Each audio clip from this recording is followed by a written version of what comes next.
Eu sou a Carla Gardani e hoje nós vamos falar sobre as enchentes que assolaram o Rio Grande do Sul no início de maio. Sim, foi uma catástrofe natural de grande porte. Até então, aqui no Brasil, a gente nunca tinha presenciado nada parecido. E quando a gente fala em números, gurias, é um absurdo, né? Pesquisando recentemente, mais de 460 municípios aqui do Rio Grande do Sul foram atingidos. Cerca de 2.300.000 pessoas sofreram e estão sofrendo decorrente das enchentes. Mais de 600.000 pessoas foram desalojadas das suas casas, sendo que 80.000 delas estão residindo em abrigos públicos hoje. Então esse fato é extremamente importante e aqui o Pod Saúde quer conversar um pouco mais sobre isso e dar algumas dicas de como manter a nossa saúde física e mental neste momento. Então, para falar de todos os desafios, que não são só desafios econômicos e desafios sanitários, eu quero conversar um pouquinho com a Gisele, porque eu sei que ela revisou vários aspectos relacionados ao saneamento básico e ao momento que a gente está vivendo. Bom, nesse momento, né, o que vem à tona é essa falta de saneamento básico, essa falta de estrutura que poderia facilitar a vida das pessoas nesse momento. O que é o saneamento básico? É o conjunto de ações para dar mais bem-estar à população, para fornecer uma vida mais saudável, para as pessoas terem mais saúde. E isso engloba a água potável, o esgoto, a drenagem das águas pluviais, que é uma coisa que por isso está acontecendo essas enchentes e foi toda essa água lá para Porto Alegre, né, por falta de drenagem, porque como o Rio Guaíba encheu e não tem por onde drenar, aí foi para a cidade. Então, isso é um fator que está afetando diretamente a população. 35 milhões de pessoas não têm água potável no Brasil. 100 milhões não têm coleta de esgoto. E o esgoto que é coletado, 50% dele não é tratado.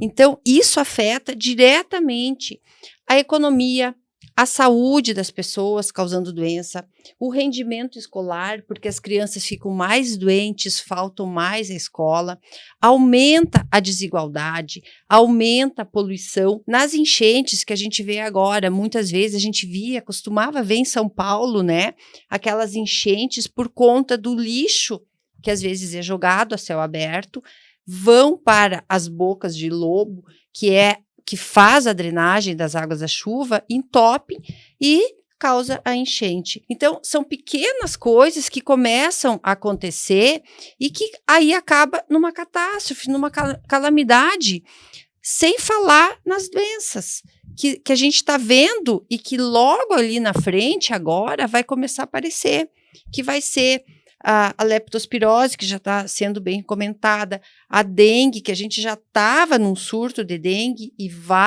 os mosquitos estão, né, por aí, às vezes eles ficam cristalizados, mas imagina agora, as pessoas que estavam fazendo atendimento à dengue, elas estão desviadas de função, e quando baixar essas águas e se esquentar um pouquinho, esses mosquitos cristalizados, eles vão explodirem. Então, vai aumentar a infestação, vai aumentar, porque às vezes, assim, ó, uma geladeira que ficou ali jogada de uma casa, toda a destruição vai ficar focos do mosquito.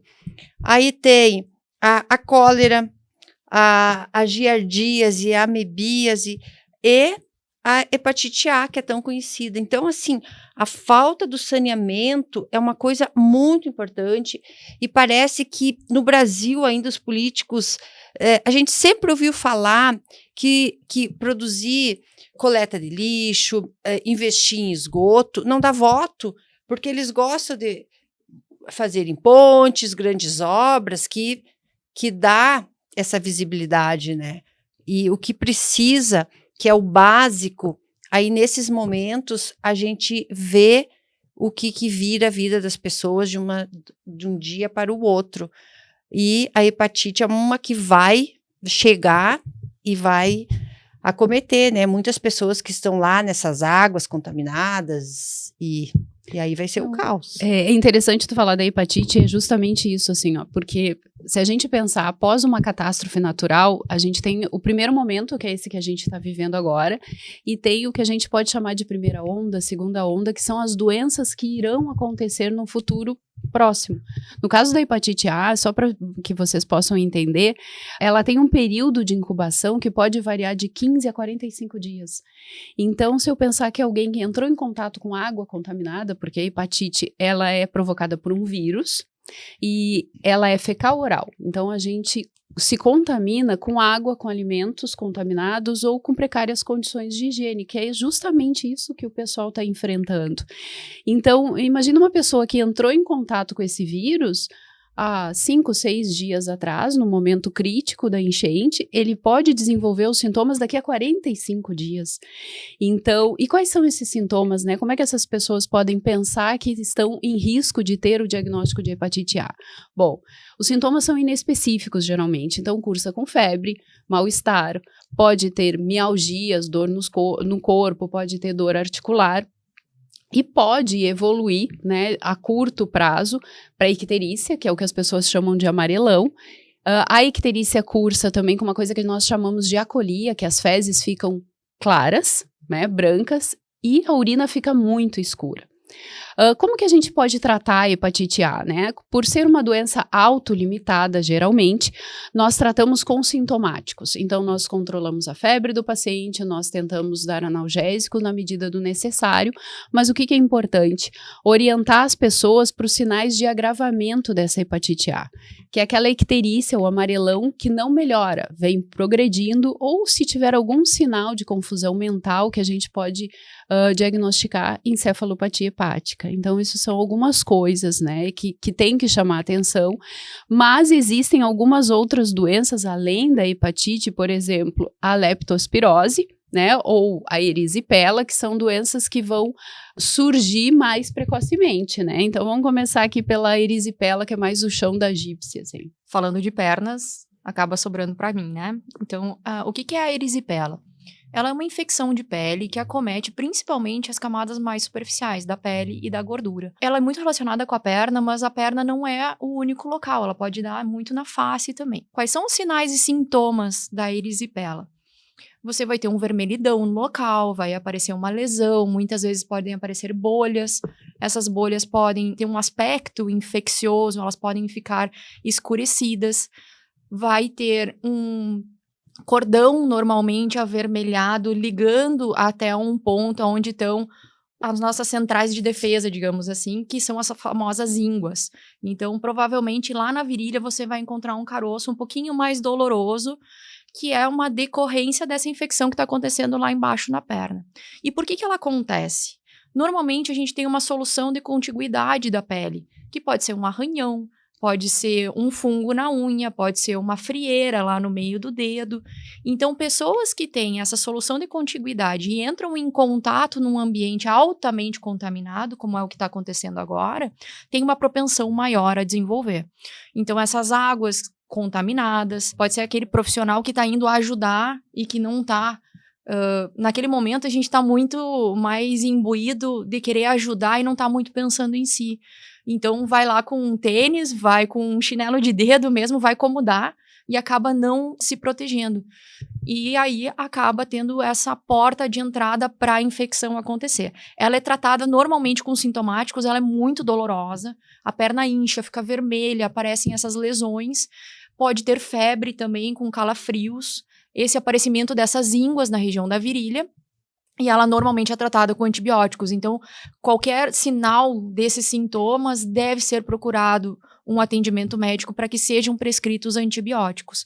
E aí, sim, o tratamento com antibióticos sintomáticos e repouso para melhorar. Então, falando da erisipela, o que é muito importante, pensando também já no pessoal que está ajudando nesse período em que as águas estão altas, mas também no pessoal que vai ajudar na questão da limpeza das casas depois. Então, procurar usar uma bota de cano alto. Se não há possibilidade de usar a famosa galocha que a gente conhece, procurar ensacar a perna com um saco de lixo mesmo, mesmo e fechar com uma fita. Enfim, tentar proteger ali não só a região das pernas, como luvas, né? E os cuidados gerais para as contaminações, que a gente vai falar mais sobre isso um pouquinho para frente. E como a erisipela é esse contato direto com a água, a gente acaba lembrando muito da leptospirose, que é super falada, né, Cíntia? Pois é, gente. Então, já tem muita gente aí falando da doença do rato nesse momento de enchentes. A gente sabe que o rato está associado a essas situações onde a gente tem muita chuva. Na verdade, é uma doença praticamente endêmica, onde a gente tem essas áreas que tu comentaste, né, onde não há muito saneamento, inclusive até em alguns locais onde as pessoas trabalham próximo à água, tipo quem trabalha em lavoura de arroz, tá? Consumi aí algum conteúdo sobre fontes de leptospirose, encontrei alguns casos na China também, mas sempre assim são trabalhos em que as pessoas executam a sua função sempre perto de água. Então, o que é importante a gente tirar aqui de lição dessa situação? E até porque o nosso podcast, assim, ele é para ajudar, né? Então, a gente não vai dar aula aqui para médico para falar de leptospirose, então o que a gente vai trazer aqui são algumas informações rápidas que podem auxiliar as pessoas que estão envolvidas em todo esse processo, tanto os voluntários quanto as pessoas que sofreram aí tantas perdas, né? Então, a leptospirose é uma doença transmitida pela urina de vários animais, né? Mas principalmente pelo rato, porque o rato é um bichinho oportunista. Então, ele entra na casa para pegar comida, resto de alimento, onde a gente estava falando aqui da latinha de cerveja, né, onde tu tem depósito. Então, é um animal que é pequenininho, que vai entrando por tudo e ele acaba urinando e deixando essa bactéria que ele carrega lá nos rins. Então, a gente tem outros animais que carregam essa bactéria aí do gênero da Leptospira, né? Que a espécie que causa a leptospirose é a Leptospira interrogans, que não é uma coisa importante para nós nesse momento, né? Mas é importante a gente saber que é uma bactéria e que a gente vai tratar com antibiótico. E a leptospirose, assim como a Carla falou da hepatite, é uma infecção que pode se apresentar após o contato com a bactéria de 2 a 30 dias depois. Então, acho que não é tão importante a gente saber quantos dias a gente vai ter a doença, e sim conhecer os sintomas, tá? Então, ela pode ser mais leve ou mais grave. E a leptospirose mais leve é uma doença que parece muito a dengue. Então, o paciente, né, a pessoa tem aquela dor nos olhos, pode ter bastante dor no corpo, mialgia. Mialgia é dor muscular, tá? Então, dor muscular, dor articular. Muitos pacientes nos primeiros dias da infecção da leptospirose vão ter aquela bacteremia, que dá aquele tremor, bastante febre com calafrio, tá? Então, faz a gente pensar em dengue, né? Então, é importante aí para os médicos que estão atendendo os pacientes realmente identificarem essa situação de risco. E quando a gente não está tendo enchente, a gente tem que pesquisar numa anamnese quando conversa com o paciente, se o paciente tem saneamento básico, se tem contato com lama, com lodo, né? Bom, então essa é uma forma um pouco mais branda da doença. E aí nas formas mais graves a gente vai ter um acometimento assim já mais forte assim no abdômen. Então a gente pode ter bastante icterícia, que é um comprometimento do fígado. A gente pode ter até insuficiência renal, tá? A gente pode ter hemorragia pulmonar. E aí os pacientes vão ter uma tosse com uma expectoração com sangue. Então é evidente que a gente pode ter casos bem graves em que os pacientes tenham que ficar internados, recebendo antibiótico endovenoso e até serem entubados, né? Então, é uma doença bem perigosa. Em alguns locais, por falta de diagnóstico, ela pode ter alta letalidade, ou seja, ela pode realmente levar o indivíduo à perda da vida, né? Então, é uma doença bem perigosa. Né? Então, o que a gente tem que saber hoje nesse momento? Vocês já falaram aí, tem gente que tá ajudando, está sendo voluntário. Então, a gente tem que se proteger. A leptospira entra no nosso corpo quando ela entra em contato com alguma mucosa, então, olho, nariz, boca, ou quando a gente tem alguma lesão, mas eu já vi infectologista falando que tu pode deixar essa bactéria entrar mesmo em pele íntegra. Olha só que perigo, né? Então, agora vai baixar essa água e a gente vai ter bastante lama, bastante lodo. Então, o certo mesmo é a gente descartar tudo que a gente não puder limpar direito. Então, por exemplo, colchão que molhou, roupa que molhou, porque tudo ali pode ter a bactéria. E aí a gente tem que descartar mesmo. E as superfícies que a gente pode limpar, por exemplo, uma mesa, a gente pode limpar com soluções que tenham cloro, que matam a leptospira. E é isso, gente. Eu acho que tá todo mundo correndo esse risco aí, né, de se infectar, até porque tá todo mundo mais suscetível emocionalmente nessa fase, né?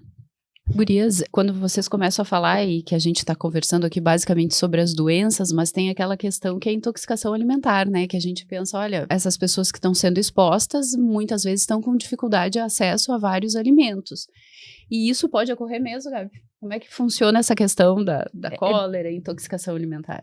É bem importante. Vou falar primeiro da intoxicação alimentar, então, que tu puxou, porque ela pode acontecer pelas situações precárias que estão a região que foi alagada e também o cuidado que precisa ter para quem está oferecendo essas refeições, né? É uma responsabilidade muito grande, tu tá ali te doando, né, querendo ajudar, mas esses cuidados de higiene é muito fundamental, principalmente porque todas essas patologias que vocês falaram aqui tá muito presente em função dessas águas.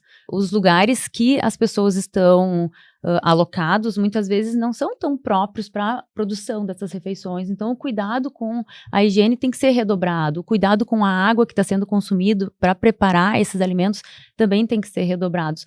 A água encanada que está vindo em Porto Alegre, por exemplo, a captação era do Guaíba. Então, isso está sendo prejudicado. Mesmo quem está tendo acesso a essa água tem que ser fervida. Se não tem a possibilidade de ferver ela, tu pode utilizar 2 gotinhas de água sanitária em 1 litro de água, deixar descansar por 30 minutos, para daí tu poder consumir e preparar os alimentos. É importante tu preparar o alimento com uma água segura para o consumo humano. E o que tu falou da cólera, Carla, a cólera era uma doença muito mais presente antigamente, justamente porque se tinha menos saneamento básico. Por que se fala dela hoje? Em função disso, né? Dessa enchente de novo, que acometeu Porto Alegre e que pode, junto, vir a acontecer a cólera novamente. A última epidemia de cólera teve 1.200 mortos em Porto Alegre.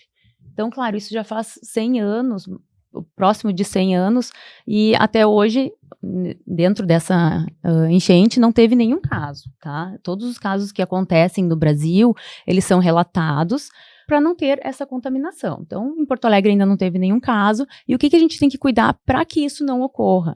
Esses cuidados básicos que a gente vai utilizar para a cólera, mas também para todas as outras doenças. Ferver a água, ter o cuidado de embalagens que vocês estão comprando, mesmo que nós que estamos longe das cidades que tiveram a enchente, vai chegar para nós alimentos que tiveram em depósitos onde foi cometido pela enchente. Então, a gente precisa higienizar essas embalagens antes de abri-las e consumir. No preparo dos alimentos, utilizar, como eu falei, sempre água segura para o consumo e higiene pessoal, higiene das mãos, higiene dos ambientes, das superfícies que estão sendo preparados esses alimentos. A cólera, ela é transmitida como tu falou, algumas outras patologias oral-fecal. Então, higiene das mãos é muito importante sempre na hora de manusear os alimentos. Não, e quando a gente para pensar, tá tudo muito conectado, né? Quando tu fala assim, olha, o alimento que talvez venha lá da capital, daquele local onde está sofrendo com enchente, pode atingir a gente aqui, que está no interior, e que a gente não passou por essa situação crítica que estão os residentes lá de Porto Alegre. Um exemplo. Mas aí, quando eu penso que está tudo conectado, eu penso no pessoal que está lá no abrigo, né? Que fica várias famílias, eles ficam num espaço comum, muitas vezes com acesso a poucos banheiros e tem todo aquele contato muito próximo. E isso nós sabemos, né? Que quando as pessoas ficam num local, vamos dizer assim, confinado, né? Por muito tempo, pode haver a disseminação de piolho, pediculose, escabiose, e o que tu sabe sobre isso, Gi, para nos auxiliar? Pois é, esse pessoal que tá lá, né, a gente fica pensando assim, o que a gente pode dizer para ter os cuidados, né, porque imagina uma criança que já tivesse piolho, porque é uma coisa comum, né, de contrair na escola e acaba um passando para o outro, aí vocês imaginam agora, eles estão confinados, a gente não sabe que tipo de cuidados eles conseguem ter, de banho, de roupas. Eu tive informações que muitas roupas que eles estão usando, eles estão descartando, porque eles não têm onde lavar essas roupas, né? Então, num ambiente, todo mundo junto ali, fica até, assim, complicado da gente dizer, nossa, vai passar piolho, vai passar, né, um para o outro,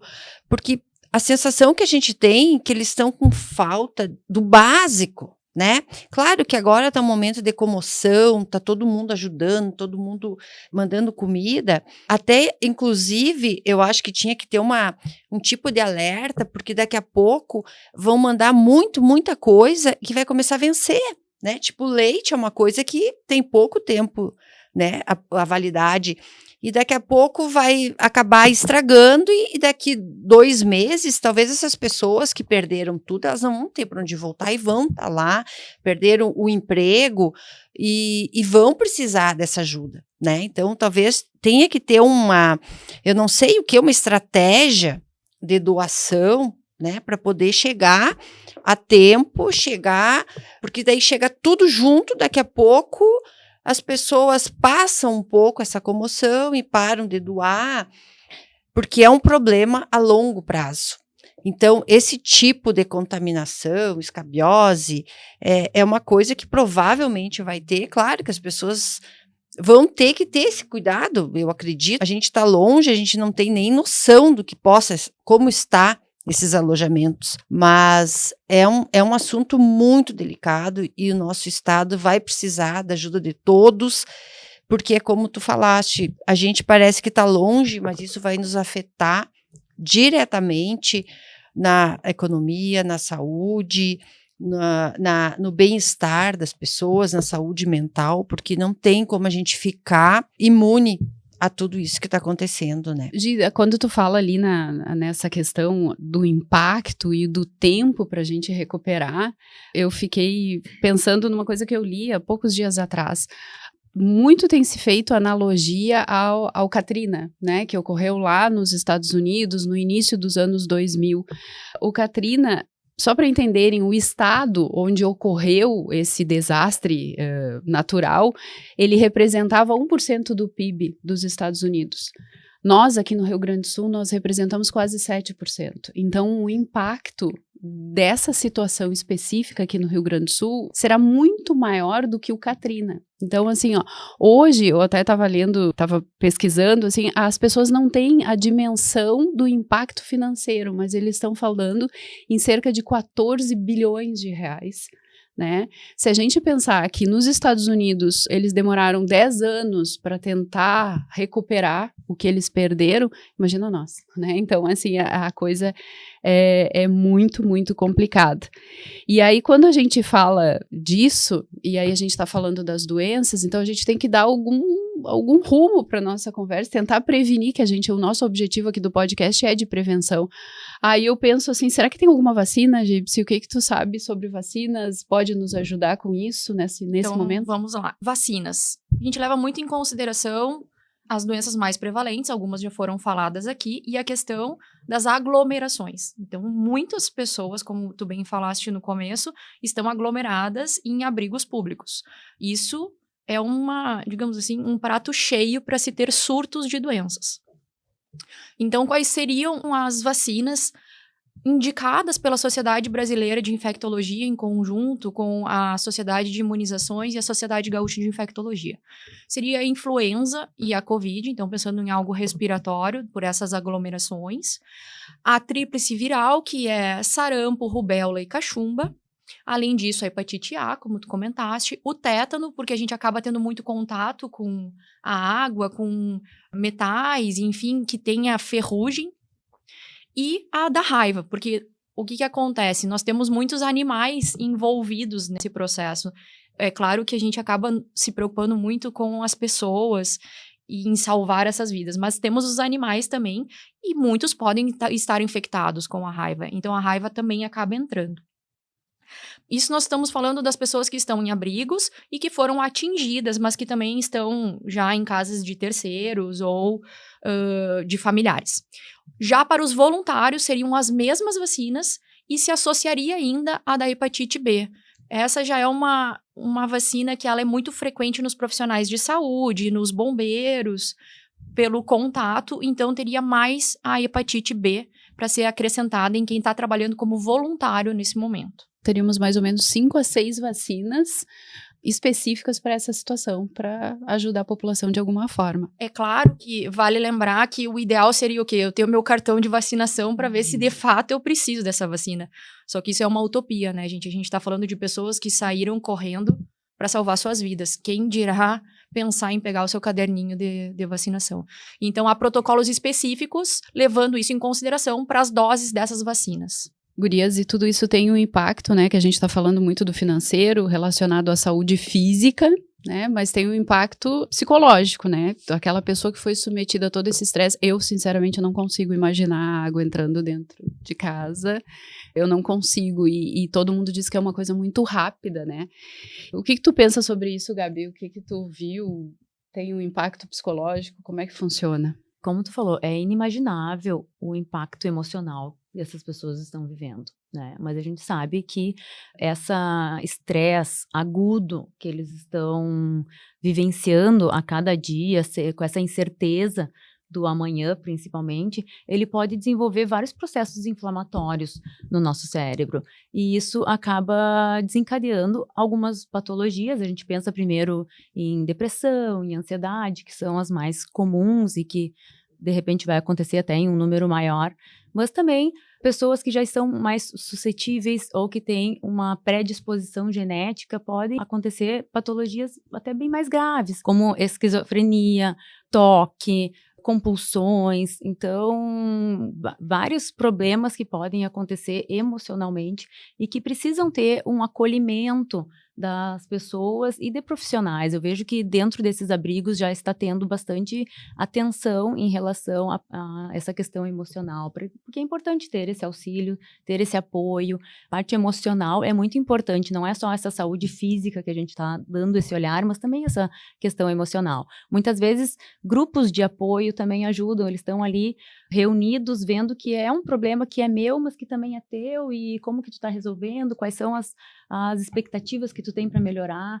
quais vão ser os auxílios que vão vir para ti, que vão vir para mim. Isso ajuda essa troca de experiências para buscar um pouquinho, eu acredito, de esperança para enfrentar esse momento e superar ele, né? Estamos tentando ajudar, a gente se sente realmente muito impotente nesse momento, porque o que a gente faz ainda é muito pouco, né, perto do que todos estão precisando. E em relação a todo esse estresse, a gente pensa sempre no estresse pós-traumático, né, aquela coisa bem assim, olha, eu não posso, imagina, fui submetida a uma enchente, perdi tudo, né, e como é que essa pessoa vai se comportar cada vez que chove, né, é uma coisa bem...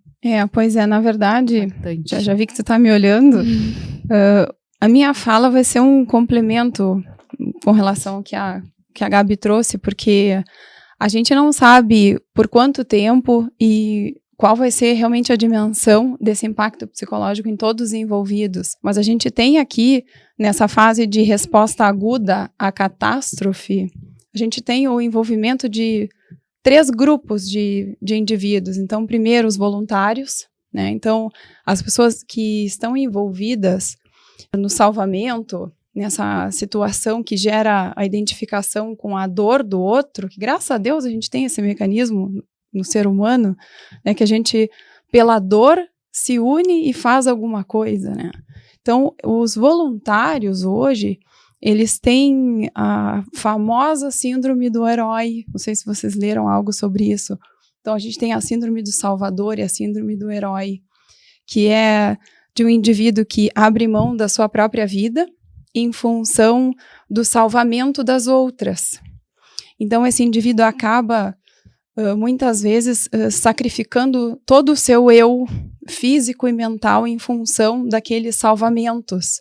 Então, a pessoa se esquece, se joga de lado e fica lá 2, 3 dias sem dormir, sem comer, sem se alimentar, vendo muita dor, vendo muito sofrimento, participando ativamente daquele sofrimento. Então, aqui a gente já tem um trauma e um corpo já que adoeceu e que está muito suscetível a todas as doenças que a gente acabou de trazer. Então, claro que a gente está aqui na nossa mesa, estamos quentinhas, aqui a gente não está nesse momento, né, ajudando ativamente, assim, ao vivo ninguém, mas a gente sabe que quem está lá sente que tudo que faz pode não ser suficiente, então as pessoas não querem parar, né? E o ideal seria que pudessem revezar os voluntários para que pudessem dormir, comer, fazer higiene pessoal, né? Então, bem complicado, é um cenário de guerra, praticamente como um cenário de guerra, com muitas mortes, com muitas perdas. Digo assim, a gente está comentando aqui sobre os aspectos financeiros e da reconstrução do Rio Grande do Sul e das famílias e do emprego, mas a gente tem uma dor muito grande, né, nas crianças, nos adultos que viram as suas casas se desmanchando, seus familiares morrendo. A gente tem um relato de muita gente aí falando que viu os corpos dos familiares, né, sendo levados. Então, são notícias realmente insuportáveis para a gente ler. Então, está todo mundo suscetível a ter essas doenças que tu acabaste de trazer. Então, a gente sabe que tem criança hoje no abrigo que acorda no meio da noite em pânico, chorando. Então, a gente está no transtorno do estresse pós-traumático em fase aguda aqui, né? Então, isso é uma grande possibilidade de acontecer. Eu te digo que fazer o diagnóstico desse estresse pós-traumático, eu acho que ele é difícil, né? E eu não sei realmente se o tempo cura. Às vezes o tempo até faz com que piore, né? Se essas pessoas estiverem realmente muito machucadas, né? E revivendo essa situação. Inclusive, quem também, né, revive essa situação, vive essa situação, são os espectadores, né? Esse é o terceiro grupo de envolvidos. São as pessoas que ficam consumindo as notícias da tragédia, que eu te falei que eu estava consumindo muito, né? A gente estava conversando essa semana, e eu te disse, eu estou consumindo muito. Então, a gente fica mexido com a dor, a gente fica triste, fica angustiado, fica com a adrenalina alta, pode ter privação de sono. Então, ficamos todos suscetíveis às doenças que vêm com a dor, né? E aí, eu acho que vai ter que ser de cada um buscar auxílio depois disso. Hoje a gente tem grupo, né? Tem grupo de psicólogos atendendo as pessoas nos abrigos, mas a gente vai ter bastante gente precisando de ajuda, né? Tanto para os voluntários quanto para os envolvidos diretamente nas perdas, né? Como a Cíntia falou, que é um cenário de guerra, né? Hoje eu ouvi de uma pessoa que na guerra as pessoas mostram o melhor e o pior, né? Porque, então, assim, tem muita gente que tá lá se jogando em água, sem saber o que tem por baixo, né? Se machucando, às vezes, para salvar um animal, que o animal assustado morde. Então, tudo isso, né? Que é problema atrás de problema. Então, a gente não pode esquecer que essa comoção, que a notícia, a mídia, que agora está o tempo todo no ar, ela vai acabar sendo substituída por outra notícia. Então, a gente não pode esquecer das doações. Esse momento é o mais difícil. O que está por vir é a reconstrução da vida das pessoas, a reconstrução das casas, dos seus empregos. Então, as doações precisam continuar. As pessoas precisam de roupas, de alimentos, de medicação. Talvez precise como eu tinha falado anteriormente, uma estratégia para não ser doado tudo no mesmo momento. Mas a gente não pode esquecer que daqui 1 mês, 2 meses, 3 meses, daqui 6 meses, a gente vai ter que estar prestando auxílio para essas pessoas que foram desalojadas, que estão sem suas casas, sem seus empregos, traumatizadas, né? Então, fica aqui o nosso apelo de continuar essa solidariedade que tomou conta do nosso estado, né, Gipsy? Porque foi um movimento, com todo esse trauma, com toda essa tragédia, teve um levante de solidariedade, das pessoas começaram a se colocar no lugar dos outros, e tá um momento bonito até de solidariedade no nosso estado. Eu acho que se tem uma coisa, um ponto positivo dentro de toda essa tragédia que nós estamos vivendo aqui no nosso mundo, que para nós o Rio Grande do Sul acaba sendo o nosso mundo, é a questão dessa união. E eu iria um pouco mais adiante, Zé, é uma união do Brasil inteiro, e a gente está tendo doações de fora do Brasil também. Então, o fato das pessoas começarem a se colocar no lugar dos outros e, graças a Deus, começar a trazer o melhor de si, vamos deixar o pior de lado nesse momento, como tu colocaste, né? Então, tá tendo essas comoções, a gente vem vendo pessoas que nunca se viram na vida criando grupos de WhatsApp e se juntando para ir lá e fazer um kit de higiene e escrevendo uma cartinha para a pessoa que vai receber.